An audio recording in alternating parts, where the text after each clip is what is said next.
القلقاس يا جماعة نخزنه عشان ينفعنا في الصوم الكبير، وهينفع اخواتي في صوم رمضان ان شاء الله.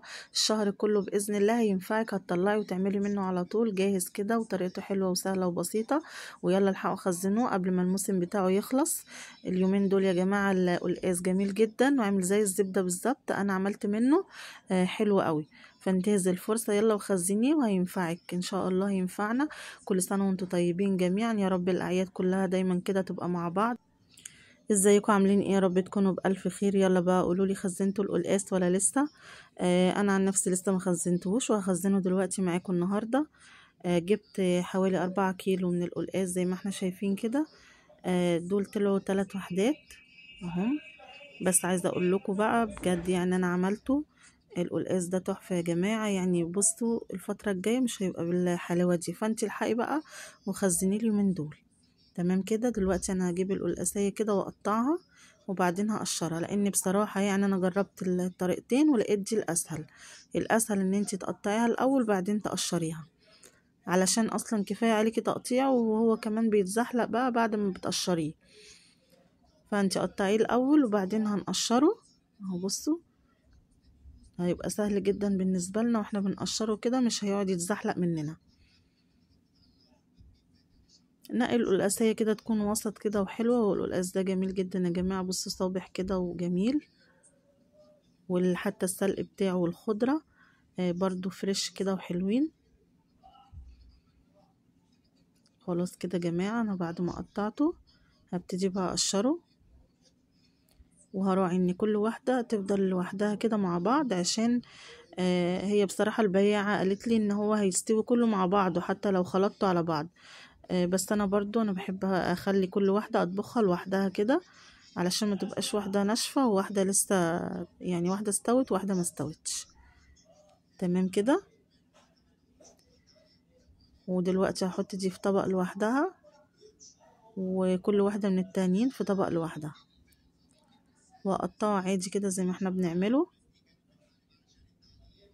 قطعيه زي البطاطس كده بالظبط، وبعدين مكعبات. ويا ريت يعني المكعبات كلها تبقى قد بعضها كده تقريبا يعني.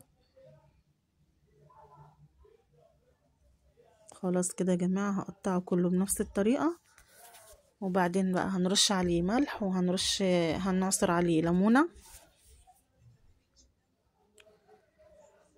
وسيبيه بقى حوالي كده ساعة منقوع بالليمون والملح، علشان انتي بتغسليه ينزل كل المواد دي اللي فيه.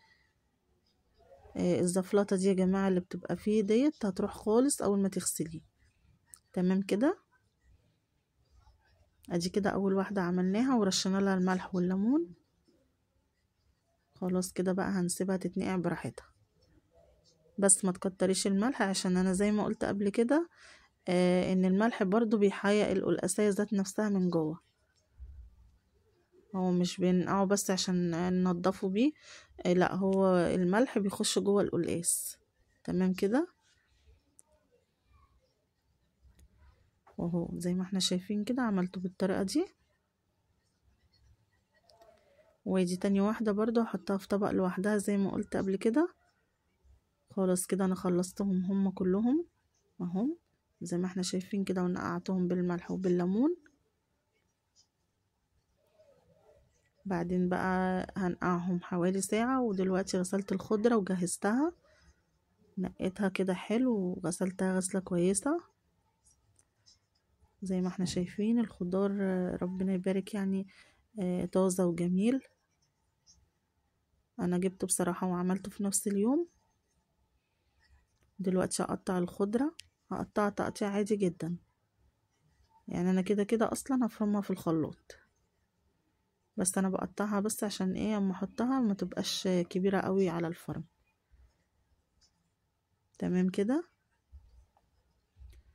طريقته سهلة وبسيطة، بس هو يعني هينفعك في الفريزر طول ما اخواتي في شهر رمضان هيطلعوا منه على الطبخ على طول، وكل حاجتهم هتبقى جاهزة. واحنا برضو في الصوم الكبير ان شاء الله هينفعنا، هنعمله صيامي، وهنشوف هنعمله صيامي ازاي مع بعض بعد كده. عايزة اقول لكم ما بتفرقوش خالص عن الطبيخ العادي، يعني بيبقى طعمه جميل جدا يا جماعة. وده تغيير برضو في الصيام. في الصوم الكبير هنغير بقى وهنعمل قلقاس. وخلاص كده انا غسلته غسلة تمام، وهبتدي بقى انشفه زي ما احنا شايفين كده. انا فاصله كل قلقاسية لوحدها علشان تاخد سواها لوحدها برضو، عشان في التسوية تستوي كده لوحديها كده مع نفسها. تمام كده يا جماعة، عشان انتوا عارفين كل قلقاسية بتستوي غير التانية. خلاص كده نشفتهم وهسيبهم برضو يجي 5 دقايق بس عقبال ما احضر الاكياس، وهبتدي اعبيهم على طول عشان المادة دي ما تطلعش تاني برضو منهم.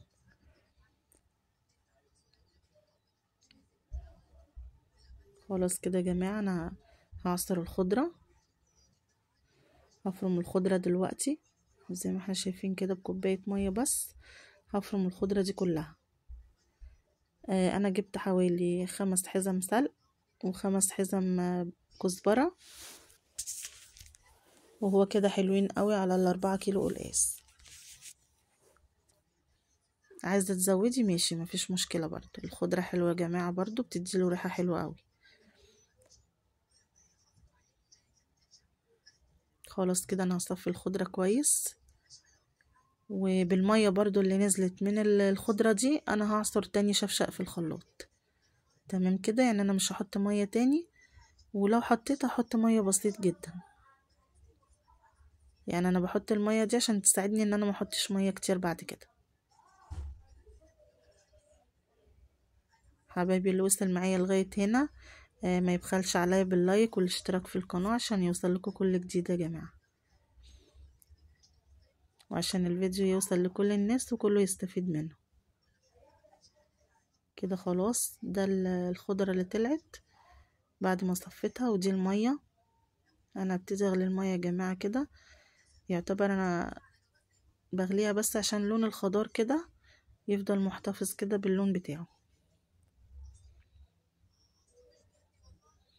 خلاص كده هديها غلوتين 3 وهرفعها بقى من على النار. وفي نفس الجريلا دي برضو هشوح الخضرة اللي طلعت من الخضرة بعد ما صفيتها، احطها برضو على النار عشان تفضل محتفظة بالخضار بتاعها. انا يا جماعة مش عايزة اضيف ولا سمنة ولا اي مادة دهنية، عشان زي ما انا قلت ممكن نعملها صيامي في الصوم الكبير. وحبايبي اللي هيعملوها في صوم رمضان هيعملوها عادي بالسمنة، فانا ما حبيتش اضيف اي مادة دهنية. وعلشان بصراحة اي مادة دهنية انا عايزاها تبقى طازة كده وفريش في اول ما اطبخها. كفاية ان احنا حاطينه في الفريزر يعني، فمش لازم بقى المادة الدهنية لو اتحطت في الفريزر مش هتبقى احسن حاجة يعني. فانا هشوحه كده على النار لغاية اما الخضرة تكش شوية كده وتديني اللون الاخضر بس، يعني عشان تفضل محتفظة بالخضار بتاعها. تمام كده يا جماعة. خلاص كده انا شوحتها على النار، ودلوقتي هعبي المية اللي طلعت من القلقاس في كيسين، وهفردهم جامد جدا يا جماعة، بحيث ان انا لو كسرت حتة لكيس قلقاس مثلا اقدر اقطعها كده بكل سهولة واكسرها. فاهمين يا جماعة؟ خلاص كده بصوا انا بططتها كويس، فردتها كويس في الكيس كده علشان اقدر اكسر اي حتة في اي وقت انا عايزة كيس من الفريزر ولا حاجة، او مقطع حتة بكده بكل سهولة. انا خفيت الكيس خالص وفردته. وكده انا عملتها على كيسين، وبرضو هستنى الخضرة لما تبرد وبعدين اعبيها برضو في اكياس زي كده. ادي يا جماعة بصوا كيس كبير اصلا والمية قليلة جدا اهو، عشان احاول افردها خالص. وحطيتها في اول درج من فوق كده في الفريزر. انتي ممكن بقى بعد ما المية دي كده تنشف تقومي مكسراها وحطها في علبة بلاستيك، علبة تلاجة، علشان تاخدي منها بكل سهولة. الحاجات دي يا جماعة برضو بتسهل الوقفة في المطبخ، بعد كده بتطلعي بقى بكل سهولة. يا دوب بس انتي بتسوي الحاجة على طول، حاجتك متنضفة وجاهزة في الفريزر، يعني مش بس تفريز، لا بس اختصار كمان للوقت والمجهود.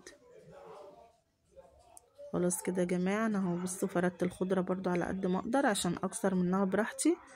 يعني اي كيس قلقاس اطلعه هكسر اي يعني كميه اللي تعجبني من الخضره.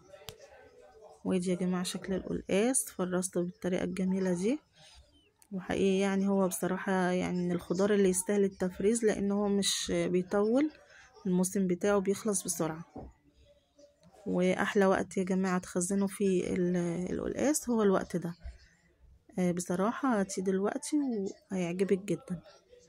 عايزه اقول لكم ما بياخدش تسويه خالص على النار. اول ما بتحطيه كده بياخد غلوتين 3 وتلاقيه بقى زي الزبده كده واستوى في نفس الوقت. علشان كده يا جماعه انا بقول لكم ده انسب وقت تجيبي فيه القلقاس. كده انا عبيته كله في شنطه واحده عشان لما اجي اخد تبقى الخضره مع القلقاس. يعني حاجته كلها في شنطه واحده وهضيف برضو الميه عليه. وعايزه اقول لكم ان كان سعر القلقاس 25 جنيه. قولوا لي انتوا بقى عندكم بكام. بتمنى الفيديو يعجبكم. اشوفكم على خير الفيديو الجاي ان شاء الله.